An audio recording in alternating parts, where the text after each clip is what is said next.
Siamo a Nuraghe Losa con Alessandro Usai, la Soprintendenza per la Sardegna che tutela il nostro patrimonio. Intanto, che cos'è Losa e soprattutto che cosa vuol dire Losa? Questo nome è strano. Non è così strano il nome, è un nome spagnolo che è entrato nella lingua sarda, abbastanza raro ma ancora usato e comprensibile. Losa vuol dire tomba. Il vero nome sardo dovrebbe essere Nuraghe Losas, al plurale, oltretutto. Il Nuraghe delle tombe. Perché? Perché all'esterno dell'area archeologica, ai bordi proprio dell'area archeologica, c'è una necropoli romana composta da decine e decine di fossette, quindi una necropoli a incinerazione. In epoca romana imperiale si seppelliva cremando i defunti e questi venivano racchiusi in urne che a loro volta erano sistemate all'interno di cavità della roccia coperte con un grande coperchio. Anche oggi si vedono decine di queste fossettine, i loro coperchi e cippi, e questa cosa ha impressionato evidentemente le persone che frequentando la campagna hanno denominato questo nuraghe da questa particolarità. Com'era questo nuraghe così grande? Noi siamo proprio sui torrioni maggiori. Il nuraghe è composto da una grande torre al centro e da un bastione, quindi da una struttura che lo ingloba, che lo circonda, che aveva a sua volta 3 torri agli angoli. Possiamo risalire? Sì. E delle scale che congiungevano? Certo, il nuraghe aveva più piani. La torre centrale ha almeno 2 camere, una non è totalmente conservata, al di sopra doveva esserci un terrazzo, quindi avevamo 3 livelli calpestabili. Le 2 torri laterali avevano a loro volta almeno 2 livelli calpestabili. Anche la parte del bastione era tutta percorribile, quindi abbiamo una serie di piani su diversi livelli e quindi scale che dovevano raccordare i diversi livelli per consentire l'utilizzo di tutto l'edificio. Il nuraghe è un edificio complesso. Vista dall'esterno è una torre, il nuraghe semplice è una torre. All'interno nasconde tutta una serie di espedienti di alta tecnologia, un ingresso, una camera, almeno una camera, in pianta circolare, con una sezione, diciamo noi, quindi la costruzione che cresce progressivamente restringendosi verso l'alto, creando una falsa cupola. Quello era il sistema più avanzato per i tempi per costruire una camera di grandi dimensioni. Non esistevano... Uno scaricamento delle forze? Non esistevano le travi di cemento, quindi non era neanche possibile sollevare pietre di dimensioni eccessive, invece era possibile costruire con elementi un pochino più piccoli, pur sempre maestosi come quelli nuragici, ma in modo da comporli e componendo creare una grande camera coperta a cupola. Benissimo, dove siamo? Noi ci troviamo adesso nella camera principale del nuraghe. Vedete, ha una forma particolare. Però io direi che oggi, anziché parlare io, quasi quasi, faccio parlare voi. Facciamo che voi oggi fate le guide, d'accordo? Allora, però io pongo una domanda, che è la domanda che si pongono tutti. Ma che cos'è un nuraghe? Chi è che sa rispondermi che cos'è un nuraghe? Dai, è la casa dei nuragici. È la casa dei nuragici. Ma è una casa qualsiasi? No, ha una forma a cupola. Può essere sia una città che sia una semplice torretta di avvistamento per poi avvisare la città. E dov'era la città? Era in cima alla montagna. Quanto abbiamo detto? Quanto è passato? 3500. Bravissimi, 3500 anni. Siamo intorno al 1500 prima della nascita di Cristo. E se le pietre, questa costruzione ancora oggi si regge in piedi, è perché evidentemente c'erano chi? Gli architetti nuragici. Sapete che hanno costruito forse oltre 9.000 nuraghi? E oggi non si sa bene ancora quanti ce ne siano. I nuraghi sono solo in Sardegna? Sì. Stiamo parlando dell'età del bronzo. L'età del bronzo è un lungo periodo della storia dell'uomo che va da circa 2300 anni a.C. fino a circa 800-700 anni a.C. E in questa età, che noi possiamo considerare l'età degli eroi, dappertutto nel Mediterraneo, l'età degli eroi, l'età di Ulisse, l'età di Aiace, di Ettore, di Achille, in tutto il Mediterraneo è anche il periodo delle grandi costruzioni. Non dappertutto gli antichi costruivano con la pietra, molto spesso costruivano con il legno. Per esempio nella pianura padana, dove non ci sono pietre, costruivano con il legno. E anche lì, se avessimo potuto avere la possibilità di vedere le costruzioni in legno, avremmo ammirato la grandiosità di quelle costruzioni. E in Sardegna c'è la pietra, che è un materiale che si conserva, sfida i millenni e così questi grandi monumenti ancora ci parlano in maniera molto evidente, molto visibile, caratterizzano il paesaggio, come si dice. In sostanza sono ancora presenti, non sono soltanto cose antiche, sono cose presenti e vive. Ed ecco il motivo per cui pastori e contadini e oggi diciamo, tutta la popolazione, quindi anche gli studiosi, possono apprezzare e ammirare queste costruzioni e porsi su queste 1000 domande. Gli studiosi continuano a porsi domande. Quindi... Cominciamo dalla prima. Queste grandi pietre, chi le lavorava? Le lavoravano loro, i nuragici? Allora, queste grandi pietre sono anzitutto elementi del sostrato geologico, in questo caso basalto, in altri casi calcare, granito, trachite e così via. Tutte le pietre della Sardegna sono state utilizzate per costruire i nuraghi, ma la prima cosa che bisognava fare era cavarle e trasportarle. In qualche caso si usavano blocchi naturali, grezzi e brutti, in molti altri casi invece bisognava cavarli letteralmente, trasportarli e poi sistemarli uno sull'altro, anche lavorandoli, a volte anche lavorandoli perfettamente. Noi vediamo oggi il nuraghe come una costruzione molto possente ma in certa maniera rozza, perché quello che noi vediamo sono per lo più blocchi al naturale o tutt'al più insomma un pochino sbozzati. Ma tutta la parte superiore del nuraghe era costruita con blocchi perfettamente lavorati. Quindi questo era un grandissimo lavoro. Come avveniva? I blocchi, come li realizzavano? Allora, cosa abbiamo detto prima fuori? Che abbiamo visto che c'era uno spazio a triangolo, ok? Quindi lì manca una pietra. Che forma aveva quella pietra? Triangolare. Triangolare. Cosa fanno i nuragici? Inventano, voi quando fate i giochi ad incastro, come si chiamano? I Palazzi. puzzle? Puzzle. I nuraggi inventano i puzzle. Perché? Neanche Simona lo sapeva questo. Perché? Perché le pietre del nuraghe non è che sono pietre così prese, no, c'era gente che portava le pietre, gente che le lavorava e poi chi caricava e montava il nuraghe. Il nuraghe è fatto di pietre che hanno una forma a triangolo. Noi le vediamo le pietre larghe, guardiamole, è una pietra larga questa. Sì.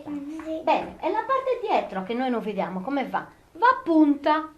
La parte interna del blocco è generalmente fatta in modo che abbia una punta e quindi una parte del suo volume e del suo peso che sta dentro il muro ed è quella parte di volume e di peso che si raccorda con gli altri elementi creando una struttura solidale ed è anche una struttura per cui ogni anello di pietra poggiando sull'altro consente però la sporgenza e quindi la chiusura progressiva. In poche parole, le pietre sporgendo non devono rovesciarsi verso l'interno. Ecco perché hanno una punta, una coda che si prolunga all'interno del muro e che fa presa con tutto il resto. Se noi sovrapponiamo un cerchio di pietre, Sì. un altro cerchio di pietre, un altro cerchio di pietre, un altro cerchio di pietre, questa E diventa sempre più alto. sempre più alto e sempre più stretta. Allora, se noi andiamo a contare quanti anelli di pietra ci sono all'interno di questa tolos, che è il termine che identifica questo modo di costruire, è un termine greco, ma gli inventori di questo modo di costruire è solo nuragico, d'accordo? Se noi andiamo a contare sono 23 anelli di pietra. 1, 2, 3, 4, 5, 6, 7, 8, 9, 10, 11, 12, 13, 14, 15, 16, 17, 18, 19, 20, 21, 22, 23. 23 anelli di pietra. E poi come chiudono? Con un tappo. Vedete la pietra che sta su in alto? Ok? Quindi con una pietra grossa. Non è tanto grossa, è semplicemente un tappo. Se noi andiamo a togliere quella pietra, secondo voi il nuraghe crolla? No, non crolla. Bravissimi. Ecco la differenza. Ecco perché diventano grandi i nuragici.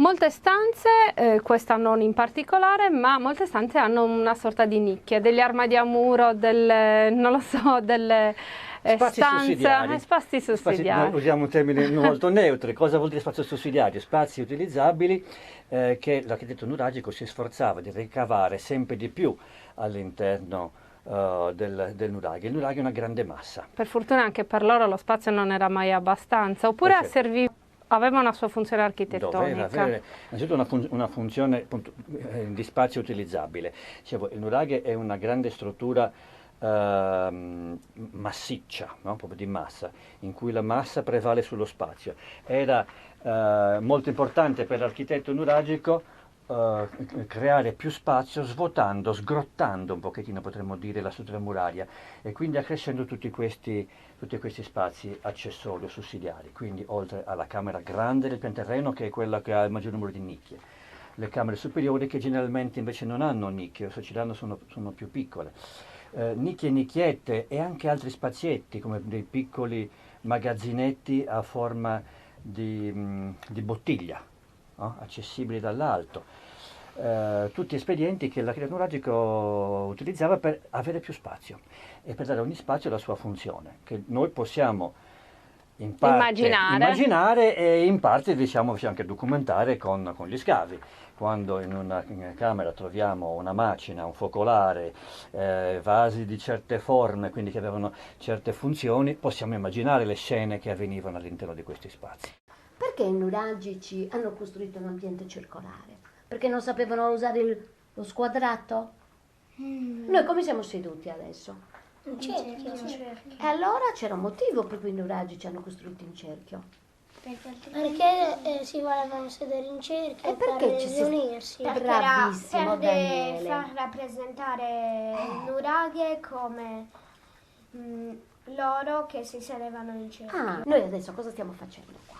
Stiamo Discutendo. E quindi è un posto dove? Si discute. E qual è un posto dove si discute? Una sala, avremmo detto oggi, delle riunioni. Bene, In allora. una sala dove si sedevano in cerchio. Per discutere. Quindi i nuragici non amavano stare da soli. I nuragici piaceva stare insieme. In gruppo. E allora quando si prendono le decisioni insieme, che cos'è? Cosa vuol dire prendere una decisione insieme? Non è solo uno che prende le decisioni, ma si è insieme a prendere le decisioni. Quindi vuol dire che era un sistema forse anche democratico. Le decisioni si prendevano insieme. Siamo alle porte del Montiferru, un grandissimo paesaggio, una bellissima fotografia sicuramente oggi diremo, ma a cosa serviva questo nuraghe? Beh, il nuraghe domina il territorio, controlla il territorio, è un segno sul territorio e inoltre ha degli spazi utilizzabili. Noi pensiamo oggi che il nuraghe fosse una struttura polifunzionale con diverse funzioni, mentre noi oggi abbiamo uno strumento per ogni funzione. Non dobbiamo pensare che fosse così nell'antichità. specialmente i monumenti che erano particolarmente onerosi e costosi per la loro costruzione, dovevano avere diverse funzionalità, simboliche e pratiche. La funzionalità più evidente, insomma, è sicuramente la sua visibilità, ma non soltanto. La funzionalità pratica doveva consistere nella possibilità di conservare le più importanti risorse della comunità, quindi risorse agricole o oggetti della produzione industriale, questo è il termine esatto, e nello stesso tempo provvedere alle esigenze della società nella redistribuzione di questi beni comuni. Secondo voi i nuragici di che cosa vivevano? Di allevamento. Di allevamento, Agricoltura. certo. Artigianato. Oh, anche certo, i cestini, la ceramica, Bronzetti. I bronzetti verranno più tardi. E i bronzetti cosa sono? Sono la rappresentazione di alcuni soldati. Siamo ai piedi delle grandi torri, intorno a noi degli ambienti circolari. Cosa sono? Questi sono pochi ambienti dell'insediamento nuragico, ma poi anche di età punica e di età romana, specialmente età imperiale e alto medievale. Sono i residui degli insediamenti che circondavano questi nuraghi. Importanti quanto i nuraghi stessi, naturalmente. Qui la vita è stata veramente importante per secoli e secoli. Questi insediamenti hanno visto il trapasso dall'età antica all'età medievale. L'Osa era abitata per quanto tempo? Da circa il 1400, diciamo 1500 a.C., la costruzione del nuraghe, fino al 600-700, forse 800 d.C.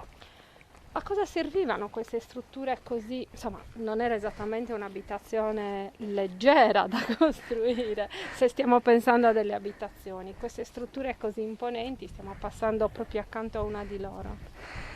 Io penso a strutture polifunzionali o multifunzionali, quindi con diverse funzioni che dovevano essere in parte simboliche, in parte pratiche, concrete, legate alla vita quotidiana, ma non del singolo o della famiglia, piuttosto della tribù, di un'intera comunità che aveva la sua articolazione sul territorio molto capillare, ma aveva anche i suoi centri principali. È ovvio, quando vediamo un nuraghe complesso, un nuraghe imponente, particolarmente sviluppato nelle sue strutture e anche particolarmente che colpiva l'immaginazione di chi lo vedeva, è ovvio che pensiamo ad una struttura sociale già abbastanza gerarchica. Stiamo parlando di gentes alla latina, di famiglie che si univano insieme e condividevano un percorso, un territorio, una storia, scambiavano merci. Ma diciamo che stiamo parlando di una struttura che noi chiamiamo tribale per l'età del bronzo medio e recente, quando si costruiscono appunto i nuraghi. Il termine tribù è un termine antropologico che usiamo, se vogliamo, anche vedere un pochino impropria, perché poi è difficile. Conosciamo il capotribù dei nostri bronzetti. Sì, il cosiddetto capotribù, il capo della comunità. Tribù è un termine appunto usato dagli... Pater familias? Ci piace di più? Diciamo la figura di maggiore spicco sociale, che poteva essere tale per anzianità, ma anche per ruolo, capacità. Siamo proprio all'interno del grande cortile, mi pare. Sì, questo è il cortile delimitato appunto dall'antemurale, dalle diverse torri dell'antemurale. Si vedono anche da qui ancora meglio alcune delle feritoie e si vedono alcune delle strutture abitative, delle capanne, la cui origine è nuragica, quindi hanno uno zoccolo murario nuragico, ma sono state poi completamente alterate e trasformate nelle epoche successive. In periodo romano come venivano utilizzate? Beh, queste erano abitazioni. L'Osa era sicuramente un importante insediamento in epoca romana. Poteva forse essere il luogo chiamato ad medias, così noto perché ne parlano gli itinerari, Ancora oggi che pressa poco, in fondo a metà un strada, crocevia. sì, infatti anche oggi è un crocevia. La storia in questo si ripete, esistono delle regioni profonde, esistono le città principali della Sardegna e i porti della Sardegna, ed esistono le località lungo i percorsi interni che in qualche maniera hanno mantenuto un certo ruolo, una certa importanza proprio nei collegamenti. Le torri, un cortile che circondava il nuraghe e poi un antemurale, cioè una cinta muraria che proteggeva.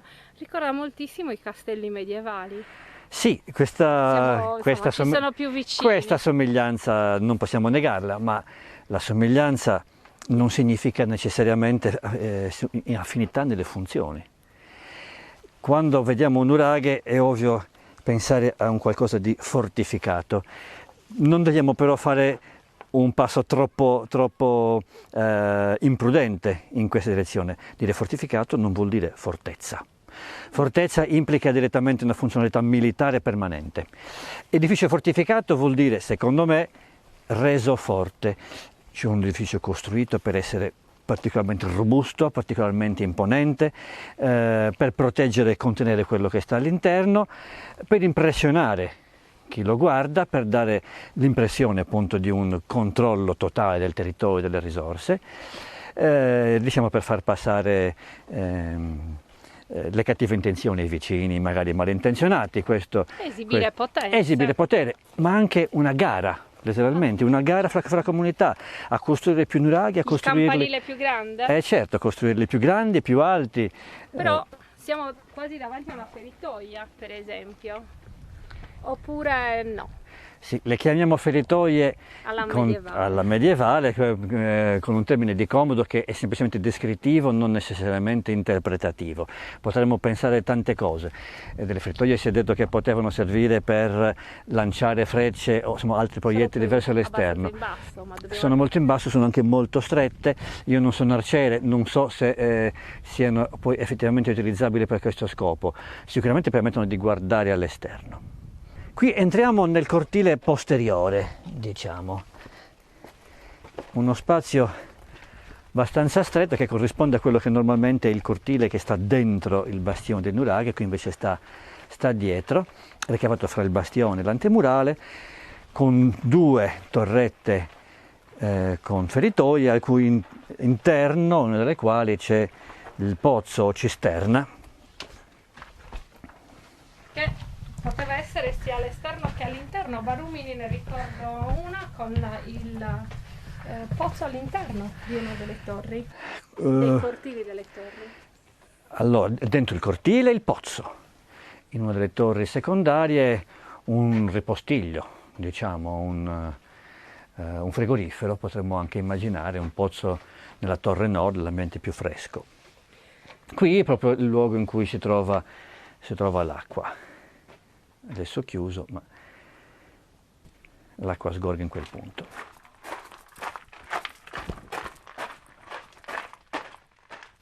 Siamo ai piedi di una scala, ma dobbiamo immaginare dunque che per scendere non facessero dei grandi salti, ma delle scale in legno, e poi potevano sfruttare, possiamo immaginare sfruttassero l'altezza del Tolos per fare dei soppalchi, non so, dei camminatoi, qualcosa? Certamente nell'architettura nuragica non c'era soltanto la pietra, ma un grandissimo uso del legno.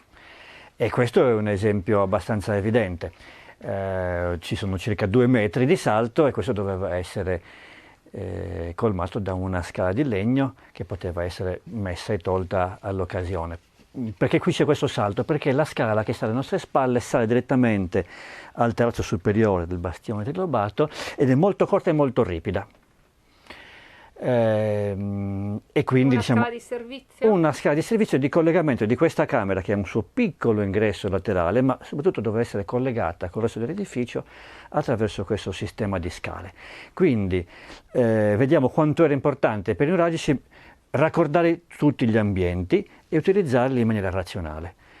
Nel far questo sicuramente l'uso del legno doveva essere in abbondanza, appunto per fare scale, per fare ballatoi, per fare appunto passaggi e così via. È possibile quindi che ci fossero anche dei soppalchi, quindi dei piani di legno che segmentavano le camere in altezza in modo da poter sfruttare anche questa grande altezza delle camere. Questo è possibile, non è sempre facile dimostrarlo. Però abbiamo delle testimonianze di carpenteria nuragica piuttosto importanti. Beh, diciamo che abbiamo indizi indiretti. Che usassero il legno è assolutamente evidente, certo. Anche se mancassero le prove. Abbiamo qualche prova proprio del legno lavorato, qualche pezzo di legno lavorato trovato nel pozzo di Saosa a Cabras, per esempio, ma insomma, non potremmo assolutamente immaginare una struttura del genere senza una scala di legno, e possiamo immaginare naturalmente molto di più. Scendiamo le scale del nuraghe Losa, lo lasciamo, questo grandissimo nuraghe al centro della Sardegna, per andare a scoprire delle nuove realtà, dei nuovi misteri della nostra Sardegna archeologica. Arrivederci alla prossima puntata.